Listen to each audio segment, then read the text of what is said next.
ng Pilipinas, Bongbong Marcos!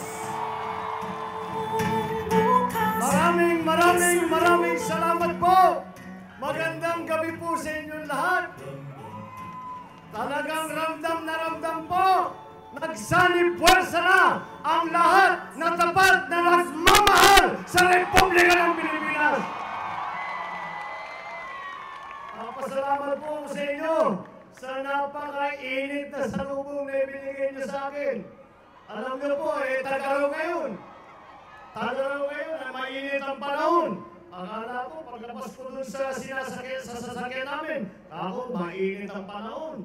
Yung pala, pag-akyat ko rito, mas mainit pa ang salubong na ibinigay ninyo sa akin.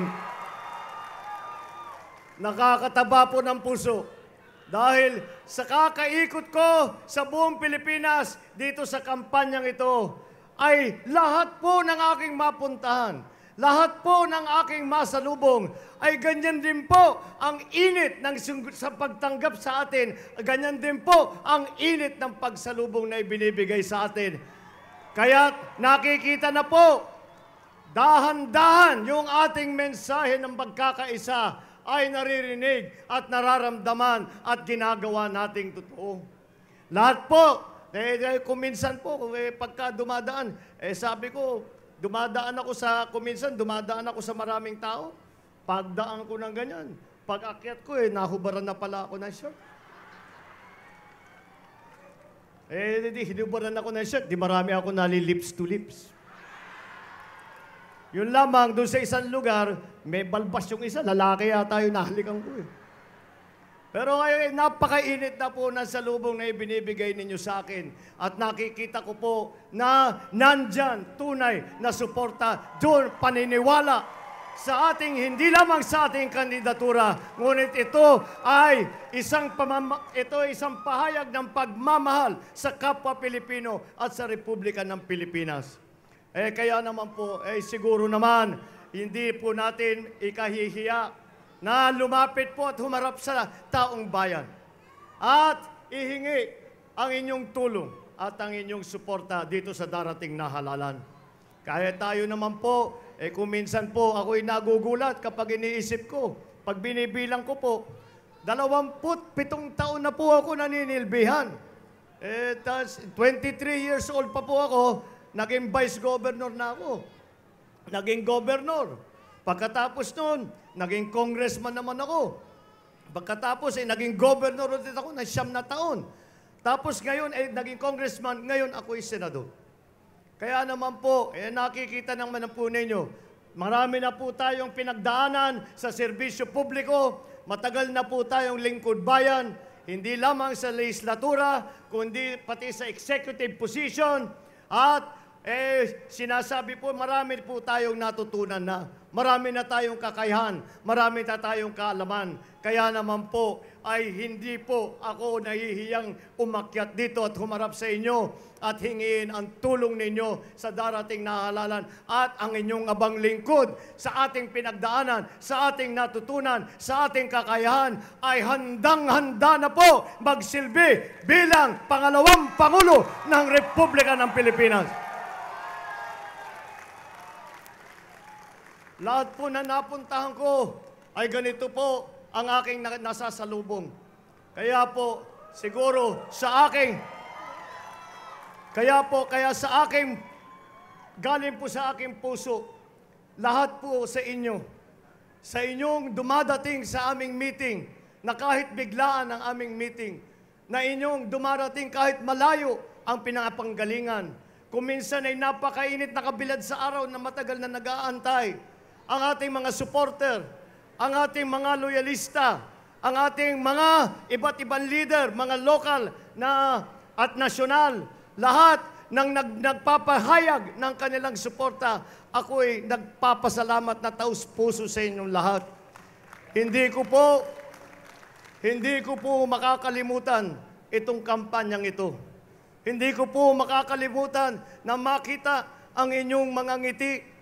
Makita, kayo ay mag-alamano.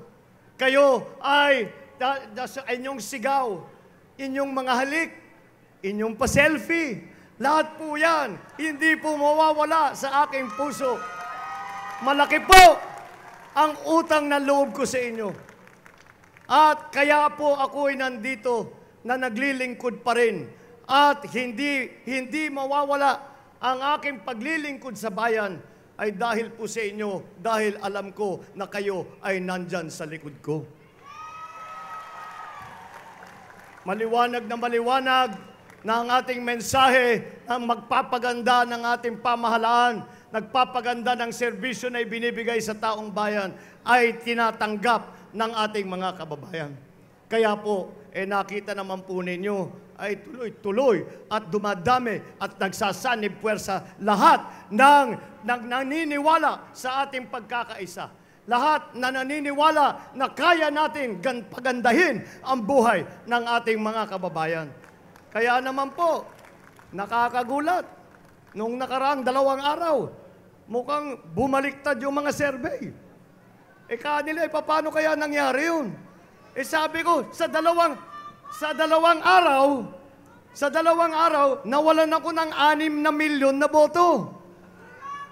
Ano naman kaya ang ginawa kong kasalanan na pati sa Ilocos nabawasan yung boto ko? Nahanap ko rin naman. Nakita ko, napunta doon sa undecided.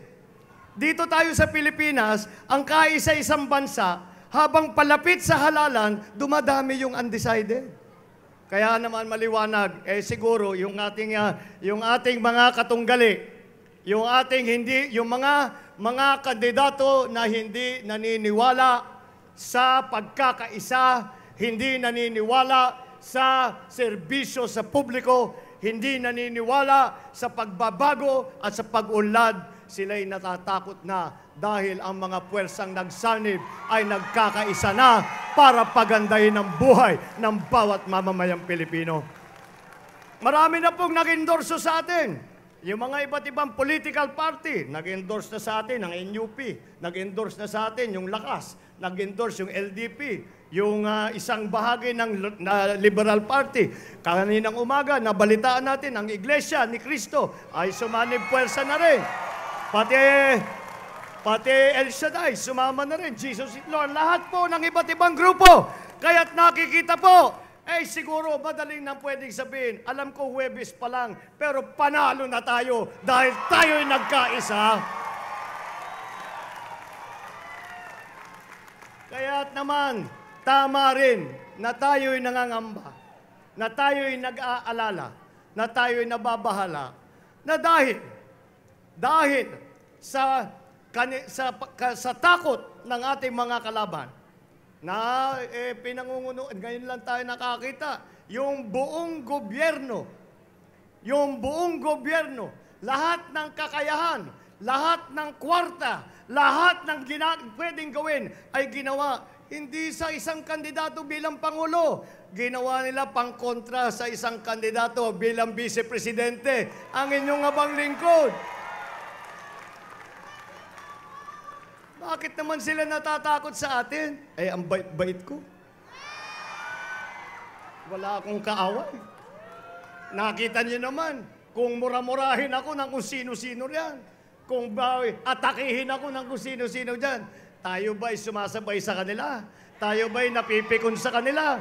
Hindi!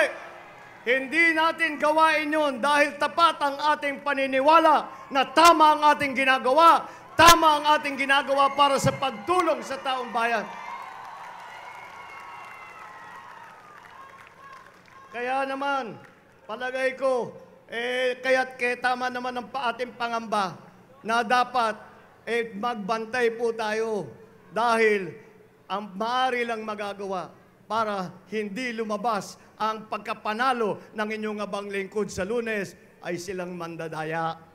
Kaya huwag tayong papayag na nanakawin ang inyong mga boto. Huwag tayong papayag na ililihis ang pagnanais ng mga Pilipino, pagnanais ng ating mga kababayan ng pagbabago, ng pag-uunlad, ng pagpaganda ng kanilang buhay. Huwag tayo papayag at tayo'y magbantay ng mabuti. Alam nyo po, marami po tayong tinitignan na sabi nila, meron lumalapit dyan, sinasabi, bigyan nyo kami ng malaking pera, aayusin namin ang halalan para sa iyo. Ay, beka ako, paano ngayon mangyayari yan? Unang-una, hindi ko kailangan mandaya dahil nasa atin ang tao. Kayo, para manalo, kayo ang kailangan mandaya. Kaya't bantayan po natin. Silipin po ninyo ng mabuti yung inyong resibo. Silipin nyo po ng mabuti yung election report. Kumuha po kayo, magpicture kayo ng lahat ng maaari nyong gawin. Kung may problema, isumbong ninyo kaagad. Dahil yan lang ang pamamaraan na masasawi ang pagnanais ng ating mga kababayan sa pagkakaisa, sa kakabuti at sa pagpaganda ng bigay ng serbisyo ng pamahalaan sa bawat mamamayang Pilipino.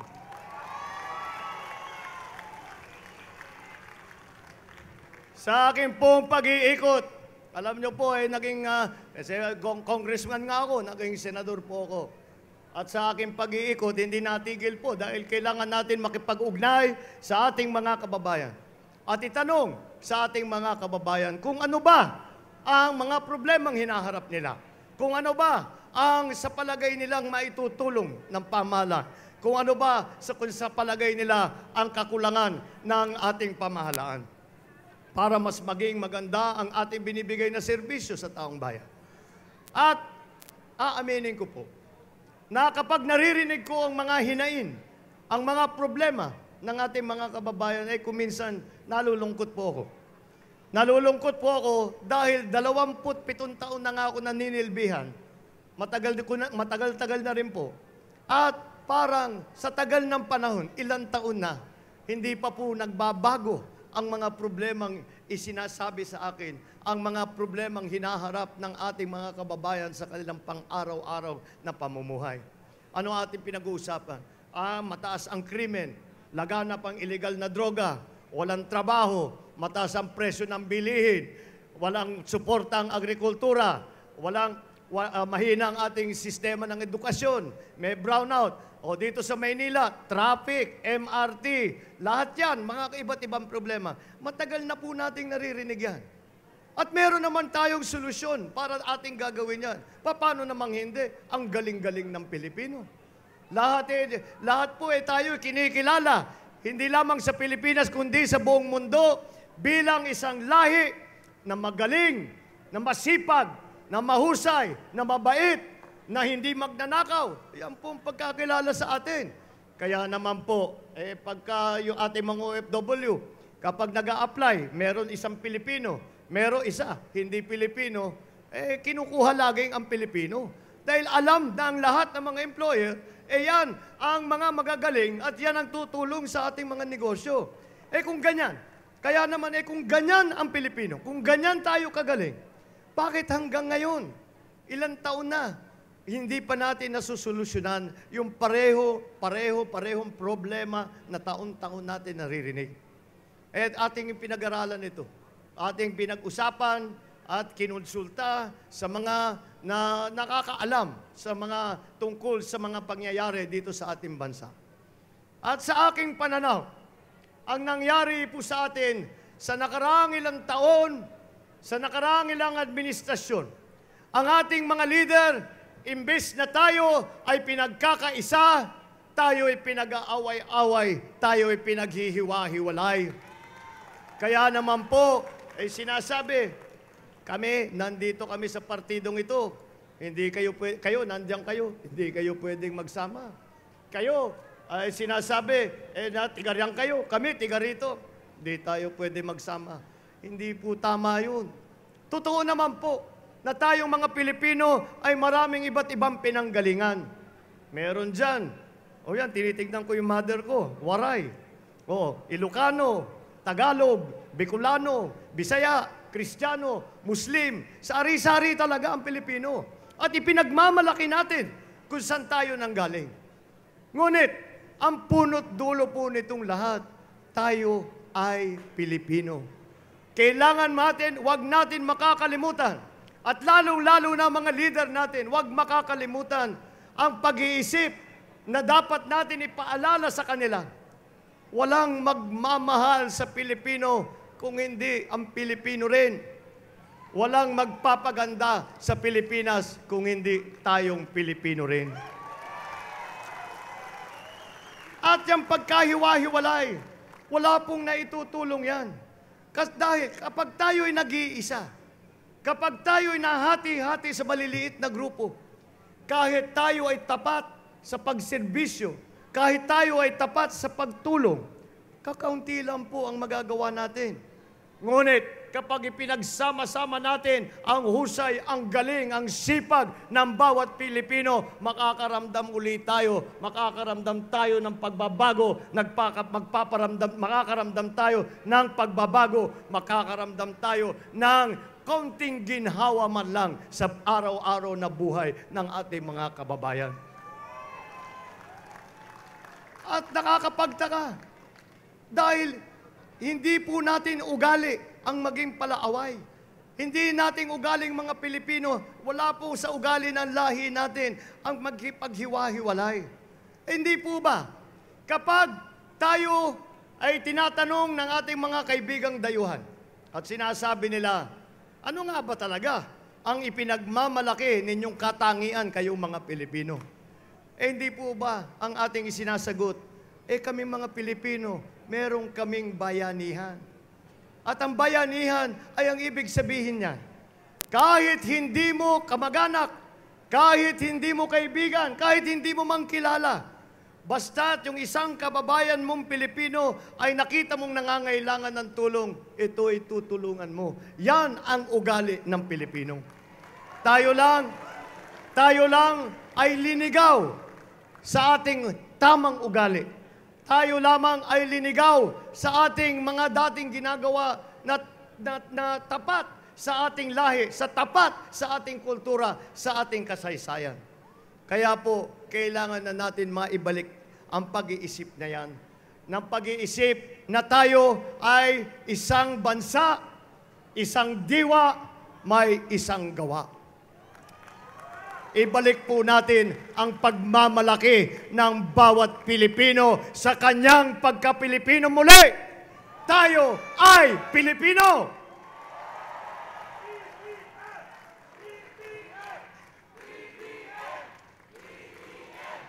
BBM! BBM! BBM! BBM! BBM! Kaya po, aking napuna dito sa kampanyang ito, naiba po ang kampanyang ito. Dahil narami na po akong nadaanan na kampanya, bata pa po ako. Sumasama na ako sa aking ama at nanonood ako ng kanilang kampanya noon. Ako rin, nung ako na'y nangangampanya, naramdaman ko rin ang pagkampanya dyan sa panahon ko rin. Ngunit ito'y naiba. Itong kampanyang ito'y naiba dahil bukod sa pagkampanya ko sa sarili kong kandidatura bilang pangalawang Pangulo ng Pilipinas, meron pa po akong ibang kinakampanya. Ang aking kinakampanya ay ang pagsulong ng isang kilusan ng pagkakaisa muli ng sambayanang Pilipino. Dahil ito ay ang aking nakikitang tanging paraan para maging progresibo ulit ang ating bansa, para maging maganda ulit ang buhay ng ating mga kababayan. Ito na po, panahon na po ngayon para atin sagutin ang tanong ng ating mga kababayan. Paano natin pagandahin ang buhay ng bawat isang mamamayang Pilipino? Ibalik natin sa pag-iisip ang pag-aalala sa aming mga lingkod bayan ng aming sinumpa. Kayo po na mga kawani na nasa pamahalaan, alam po ninyo ito. Kapag kami ay sumusumpa, pag kami flag raising po, pag may flag ceremony ng mga Lunes, kami susumpa at ang kasama sa sumpa namin ay uunahin ang kapakanan ng marami bago ang sarili. Kailangan po natin ibalik ang pagsiservisyo bago ang sarili. Ang pagsantabi ng pamumulitika. Dahil ang pamumulitika ay naghahati-hati sa atin. Importante po ang proseso ng politika. Dahil sa ganyang paraan, tayo ay namimili ng ating mga leader. Ngunit, pag tayo ay naproklama na, kapag alam na natin kung sino ang mga uupo sa mga matataas na posisyon, ay dapat isang tabi na ang politika at isipin lang natin kung ano ang ating kayang gawin. Wala nang ginawa kundi magtrabaho, magsakripisyo, maghanap ng paraan para pagandahin ang buhay ng mamamayang Pilipino. At merong nagsasabi, matagal na, nasanay na tayo riyan. Huwag na natin paltan. O kung papaltan ba natin, saka na yan. Gawin natin, bukas na yan. Antayin na natin, paubayan na natin sa susunod na administrasyon. Pabayaan na natin para sa ating mga anak yan. Eh, hindi naman kailangan. Hindi po tama yun. Hindi na po tayo pwedeng mag-antay. Hindi na po tayo pwedeng mag-antay dito sa ating kilusan ng pagkakaisa. At pagka ito po ay masimulan natin itong kilusan ng pagkakaisa, maririnig po natin, hindi lamang dito sa Pilipinas, kung hindi sa buong mundo. Maririnig po natin, galing po sa ating mga kaibigan na nanggagaling sa iba't ibang bansa. At kanilang sasabihin, tignan ninyo, yan ang mga Pilipino. Sila'y nag-iisa, sila'y nagtutulungan, sila'y nagmamahalan. Kaya ang Pilipino, taas noo kahit kanino. Ibalik po natin ang ating ipinagmamalaking pagka-Pilipino. Kailangan na natin pong gawin ito dahil ito po ang nasa harap nating hamon. Ito ang hamon ng panahon. Ito ang hamon ng ating kinabukasan. Ang hamon sa ating mga kabataan, ang ating mga anak at ang kanilang mga magiging anak. Na pagka kami na nakaupo sa mga matataas na posisyon ngayon, pagka kami ay lumipas na at dumating na ang araw na sila na ang naghahanap buhay, sila na nagsusuporta sa kanilang pamilya, sila na magpapaaral ng kanilang mga anak, na sana naman ang iniwan natin sa kanilang Pilipinas ay isang lipunan na kinukupkup at tinutulungan ang bawat mamamayang Pilipino. Yan po ang ating pangarap, yan po ang ating layunin, yan po ang ating ipinapanalangin para sa ating minamahal na Pilipinas. Kaya po, ating sinasabi na ito na ang panahon. At sa tulong po ninyo, sa suporta po ninyo, sa inyong walang sawang pagmamahal sa inyong kapwa Pilipino, sa inyong walang sawang pagmamahal sa inyong sinilangang bansang Pilipinas, itong ating panalangin, itong ating pangarap, itong ating layunin ay gagawin nating totoo. Sama-sama po tayo, samahan po ninyo ako at sabay-sabay natin harapin ang isang magandang kinabukasan sa pamamagitan ng pagkakaisa muli ng sambayanang Pilipino. Maraming salamat po at magandang gabi po sa inyong lahat. Mabuhay BBM! Mabuhay BBM! BBM! BBM! BBM! Mabuhay BBM! BBM! BBM! BBM! BBM! BBM! Mabuhay si BBM! Titignan Pilipino. Hangarin natin iisa, umusad ang ating bansa Pilipino. Pilipino tayo, pagbabago'y nasa tao yan, ilagay sa pusong isipan. Ang lahat ay nagmula sa unang hakbang. Sisimulan ko, sisimulan ko, sisimulan ko. Sisimulan ko, sisimulan ko, sisimulan ko. Tayo ang bukas ng bayan, progresibo. Bukas, isalubong, progresibo. Mabuhay BBM! Mabuhay BBM! BBM! BBM!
Manalo!